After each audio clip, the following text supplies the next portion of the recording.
हम इस बात का इंतजार भी करेंगे और उस पर निगाह भी रखेंगे कि मामला दरोगा और इंस्पेक्टर तक नहीं निपट जाए कि या 2-4 होमगार्ड और सिपाही निपटा दो ना। इससे हम संतुष्ट नहीं होंगे।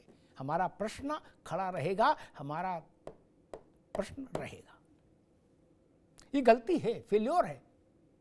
डिस्ट्रिक्ट एडमिनिस्ट्रेशन का प्रमा फिसाई फेल्योर है, प्रथम दृष्टया कंप्लीट फेल्योर है। गंगा में खड़े होके कहो कि नहीं फेल्योर है, तब भी मैं मानने वाला नहीं। और कुछ बातें मैं बहुत वेदना के साथ कहूंगा। मैं इस थीसिस के पूर्णतः विरुद्ध हूं मौलाना साहब। जो भी अधिकारी ये कहें कि मुस्लिम एरिया सेंसिटिव एरिया, सबसे पहले उन्हें नौकरी से निकाल देना चाहिए। आपकी तैनाती एसपी के तौर पर हुई, एसएसपी के तौर पर हुई, कलेक्टर के तौर पर हुई, ये संवेदनशील एरिया के लिए हुई क्या? ये नॉन संवेदनशील के लिए हुई? नहीं ना। जो लोग ऐसी भोड़ी बात करें उनको दंडित पहले करो। आपकी सैलरी किस लिए जाती है? जनता के टैक्स से। ये प्रतिबंध भारत में लगेगा क्या? क्या इस्लामाबाद से गुजरना चाह रहे थे ये विसर्जन की यात्रा? नहीं ना, भारत में नहीं गुजर सकती यात्रा। अधिकारी बता रहे कि मुस्लिम एरियाज में चला गया था जलूस, क्यों नहीं जा सकता? अगर जाएगा तो पत्थर चलेगा? नहीं। एक तरफ कहा जा रहा है हम भाईचारा, गंगा जमुना नर्मदा कावेरी बने जा रहे। मौलाना साहब ने भी कुछ उदाहरण गिनाए कि हमने फूल फेंके। फिर आपके यहां जलूस नहीं जा सकता। वो जलूस जाएगा तो हम राम गोपाल बना देंगे, छाती में 15 छेद करेंगे, और फिर भी हम गंगा जमुनी रहेंगे, भाईचारा रहेंगे। भाईचारा ना हो गया क्या है ये स्वीकार्य नहीं। भारत 15 अगस्त 1947 को जब 2 टुकड़ों में बटा मौलाना साहब, तो किस्सा कहानी छोड़ दीजिए, व्यवहारिक बात तो यही है कि मुस्लिम एरिया पाकिस्तान बन गया और हिंदू एरिया हिंदुस्तान रहा। सच्चाई तो यही है। उसको आप कितने भी चाशनी में डुबो के बोलो, इससे कोई मतलब है नहीं। और उस दिन हिंदुस्तान थियोक्रेटिक स्टेट घोषित कर देता अपने को, तो कोई माइकल लाल रोक सकता था क्या? कोई रोक सकता था? नहीं ना। तब ये हिंदुस्तान में आज ये दिन देखना पड़ रहा है कि भगवती की प्रतिमा के विसर्जन की यात्रा सकुशल नहीं हम करवा पा रहे, ना बिहार में, ना यूपी में, ना बंगाल में, ना झारखंड में। सब जगह शांति दूत पत्थर फेंक रहे हैं। मौलाना साहब ने कहा कि पत्थर का हमारे यहां और कहीं चलन नहीं, बस वो मक्का शरीफ में। अरे फिर ये बहराइच शरीफ में कैसे आ गया? आप तो कह रहे मक्का शरीफ में था, ये पत्थर तो यहां तक आ गया, दिल्ली में नहीं चला। कहां नहीं चल रहा है? ये पत्थर नहीं चलना चाहिए।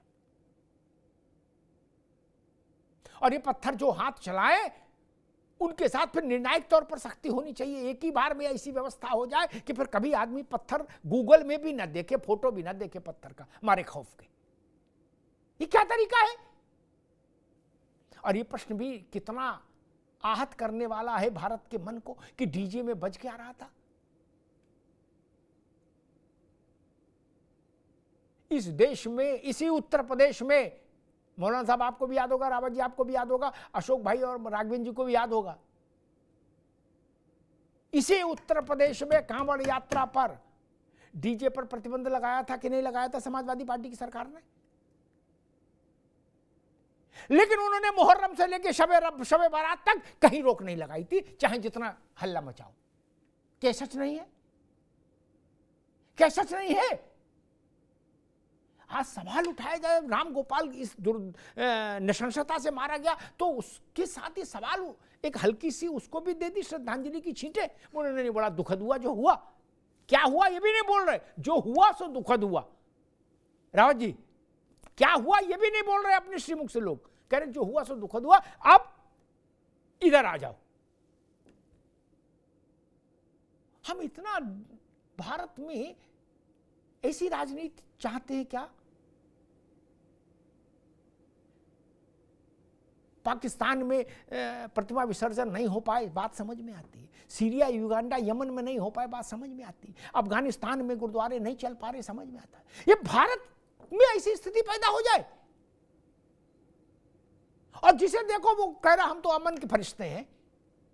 तो ये जो पत्थर फेंक रहे हैं कौन से हैं, क्या हैं?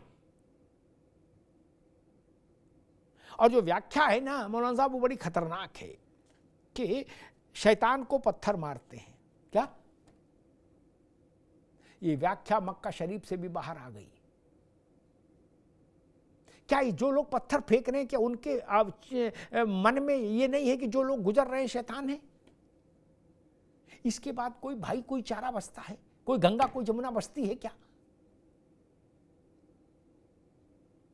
ये क्यों नहीं कहते हमारे मुस्लिम लोग कि हमारी जिम्मेदारी है, ये यात्रा हम निकलवाएंगे?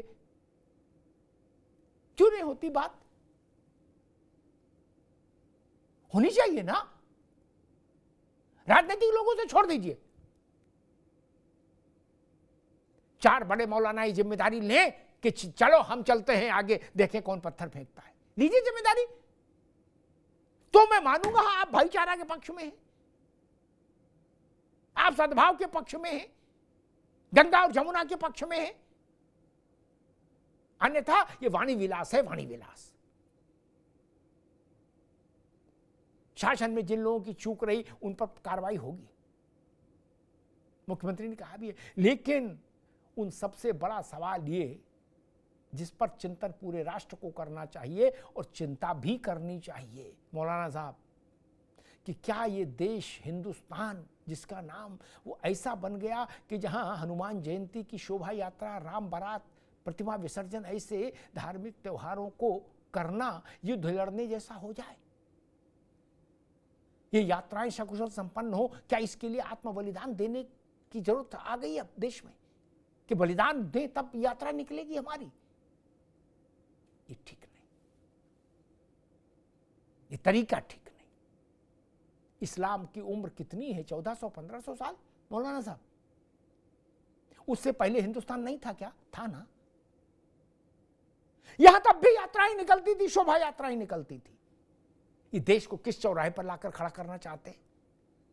ये स्वीकार्य नहीं। और ये अवधारणा घृणित है, अस्वीकार्य है। मुस्लिम इलाका और हिंदू इलाका, ये क्या तरीका है? जो भी, मैं तो राघवेंद्र जी कहूंगा, जो अधिकारी ऐसी थ्योरी लेकर चले उनको सबसे पहले बाहर करो नौकरी से कि मुस्लिम इलाका है। इलाका बांट के रखेंगे क्या? लोकतंत्र में, लोकशाही में इलाका नहीं हो सकता किसी का। सारा इलाका भारत का, 140 करोड़ लोगों का, भारत का, हिंदुस्तान का, ये स्वीकार करना होगा। और मौलाना साहब ने अब कश्मीर के पत्थरबाजों का उदाहरण दिया। मौलाना साहब वो कहानी अलग है,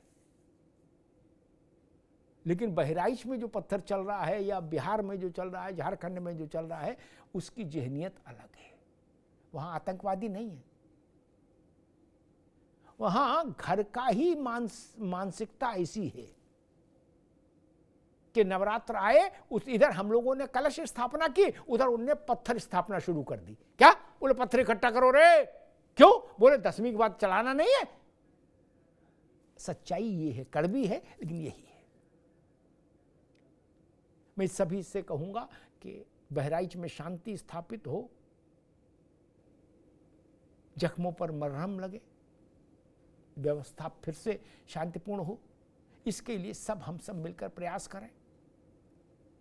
और जो भी दोषी हैं, जिन्होंने भी ये राम गोपाल के जरिए एक बर्बर संदेश देने की हिमाकत की है, उनके साथ भी कठोरतम दंड विधान लागू किया जाए। धन्यवाद।